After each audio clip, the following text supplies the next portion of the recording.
Okay, it's going to be a review of AEW's Grand Slam 2023 from the Arthur Ashe in Queens. I got to say, really solid show. It's hard to say that any of these five matches were bad. I thought everything was pretty damn good. I will say probably the weakest Grand Slam that they've had so far. I just think, looking back on it, that Bryan Danielson Kenny Omega match, that's it's hard to top that. So you could definitely feel like, Danielson and Omega, and he, I hate to say it, but you could feel Punk's presence definitely missed. I just think you could. There are just a lot of guys that, it felt like they should have been on this show. And I thought even last year's show was better. With Jericho winning the ROH title, I think the main event last year between Danielson and Moxley was probably better than anything on the show. But, this is pretty damn good. The match of the night is definitely the main event. But, Claudio and Eddie Kingston for the Ring of Honor World title, probably weaker than the Chikara matches and the Supercard of Honor match. One of their weaker matches, like from my memory, but it was still pretty damn good. I thought they wrestled hard. I didn't think the crowd was great. The crowd was definitely very anti-Claudio. I guess because Eddie's from New York. The New Yorkers, went over in the two big money matches here with MJF and Eddie Kingston. So Eddie Kingston is the new Ring of Honor champion, finally wins the big one. I just thought about it now. He was the first Chikara champion. If you want to count that, that's fine. But, him winning the Ring of Honor title, I think is a pretty big deal for him because he made his debut in 2006 at the Cage of Death. That was 17 years ago. And, he had to settle for being in Chikara and CZW for a lot of that time. He was not like a Ring of Honor regular guy. Even when he was in Ring of Honor from time to time, he wasn't like a mainstay. They brought him in to face Hero, during the HDNet era. But, I really can't say that Eddie Kingston, really got a fair shot, during the Ring of Honor heyday. But now he wins the ROH World title. Claudio's been champion for, well, it feels like it's been over a year. I know Jericho had the belt for a couple months, but I don't know. I don't know how big of a deal this is going to feel to everybody. I really have no idea. But it was cool. It was cool to see Claudio, do the Code of Honor. He remembers when Danielson did it. He remembers when Joe did it. And, shook his hand and gave Eddie Kingston the Ring of Honor World title. So it was a pretty cool moment. Eddie got a standing ovation. He's the Ring of Honor champion. He's the New Japan Strong champion, if I'm not mistaken. So, pretty good opener right there.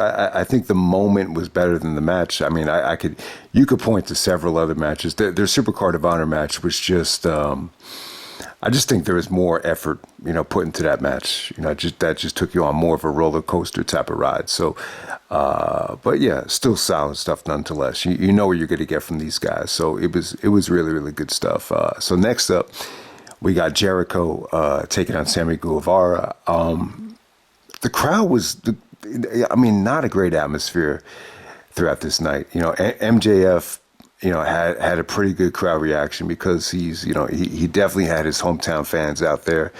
So that was probably the highlight of the night in terms of crowd reaction. But, for this match, it just felt like a lot of these matches, some of the fans just really didn't care to see. There was just something missing in terms of the energy from the crowd. I think that's what hurt this show more than anything.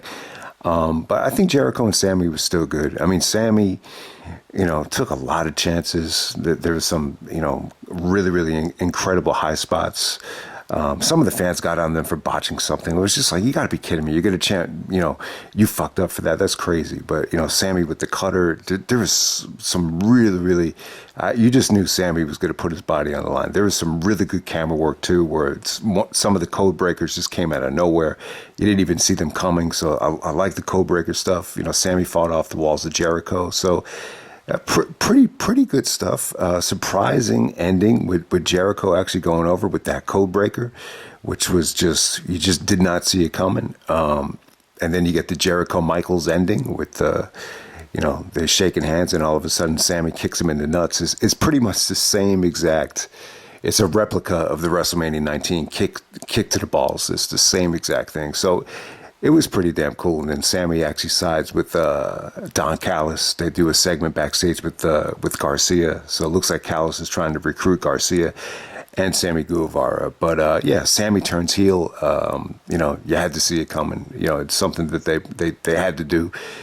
Obviously you can't have Jericho and Sammy, kissing each other's ass while they're wrestling this whole time. So I think it's what Sammy definitely needed. So good stuff there. Next up, we had Jon Moxley taking on Rey Fenix for the International Championship. Weird match right here. I thought it was definitely interesting booking here. And it's almost like, why didn't they just have Orange Cassidy on the show and do the job to Rey Fenix? But I think All Out. I didn't see All Out, and I know some people, wanted me to talk about that show, but I think they needed a strong main event for All Out. I think that's probably why Moxley won the belt.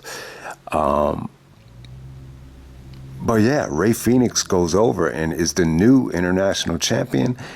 I'm trying to remember something special about this match. I really thought it was a cool matchup. I thought it was good. What really took away from the match is I think the referee actually botched one of the finishers. So Rey Fenix actually goes for like a Michinoku driver, where it's clear like the second one looked even worse. Like Moxley looked like he landed right on his head, but yeah, he just did it again. Just because I think the referee might have botched the first time, but. Pretty interesting stuff, man. Rey Fenix being the international champion, he has got international appeal. You can't really argue with it. So, they want to. They kind of use Moxley to get to Phoenix. So, I don't have a problem with it. I thought it was pretty cool. Why should Jon Moxley be the international champion? It doesn't make a whole lot of sense. But we're going to move on to Saraya taking on Toni Storm. I did not think this was going to be that good, but it was pretty creative, though. The creativity was great here. There were two really cool spots here. The spray paint spot where Toni Storm kicked out of was pretty shocking, and then there was actually a kiss.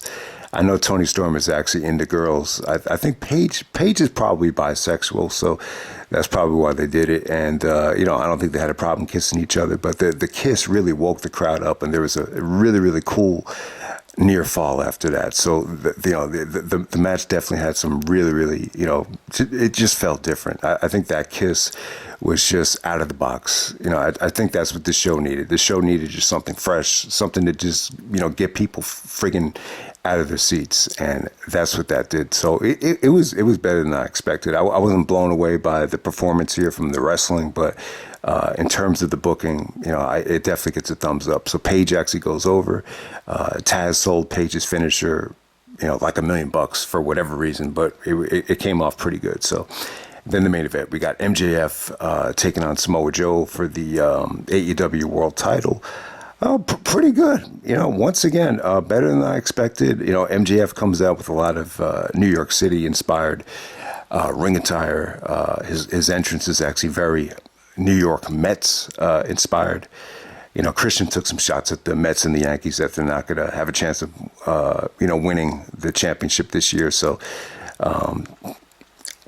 it was cool to see Max represent all the New York teams. He got the fans on his side. I think, a lot of the fans from Long Island made the show. I also think, a lot of the fans, I think he just had a huge Jewish demographic out there that got behind Max. So it definitely felt like Max was really over. Joe got a lot of heat, believe it or not. And I don't know. This was kind of weird. This was a tough sell for me to have Joe lose to Punk in the opener of All In, and then all of a sudden Joe is going to get the title shot at Grand Slam in the main event. I'm just like, it's a little bit weird. I was pretty much open to seeing Roderick get the title shot, but anytime Samoa Joe's in the main event, you can't argue with it. You're always gonna, if you want to give someone some credibility, you have them beat Samoa Joe. So I did not mind it at all, but it was pretty damn cool. I mean, there was a really, really good spot, the Dynamite Diamond spot where the referee was distracted, and then Joe actually hit the muscle buster. I think a lot of people thought that was a finish, so that was really cool. I think MJF hit a Liger bomb out of nowhere that, worked really well. But Cole came out. He helped MJF win this thing. It's actually MJF that actually makes Joe, tap out, submit. I'm not blown away by this match, but it was better than I expected. I think they did a good job of, laying this thing out, and it was just a really, really good main event. But I can't say that, AEW Grand Slam, I can't say that the show is going to have a ton of replay value for me. I just think, I just think a lot was missing here. I just think you need guys like Kenny Omega and the Young Bucks. And, it was, you got like 5 really, really, quality one-on-one matches. But, yeah, I don't know. I think if you had just told me that this was going to be the card, months earlier, or whenever, I would have said, "Oh man, what the hell is going on? Like, where's this guy and where's that guy?" But and I'm just going to leave it at that. I'm sorry if I have really, really bad energy, but I had a really bad injury tonight. I'm actually scared, and it's very painful. But I'm just hoping for the best. Hopefully it's just not that big of a deal, but it's definitely affecting my mood and my mentality. So I'm apologize if I, came off a little bit flat in this video. But yeah, man, I mean, AEW Grand Slam from the Arthur Ashe, it's still, this is still one of the best Dynamites of the year. I just love the one-on-one format. It's just so much easier to watch than seeing, a 6-man women's match that, is overbooked and, goes to a million pictures. It just drives you freaking crazy sometimes. I just love the one-on-one format. So, everything here was good. I'll give MJF and Samoa Joe match of the night. Congratulations to, Eddie Kingston. I mean, he put in a lot of years. He's been wrestling for almost, 20 years. And, this is by far the biggest moment, I think, of his life, winning the Ring of Honor World title in his hometown. So congrats to him, man. I'll end it right there. That's AEW Grand Slam 2023, and I'm out. All right.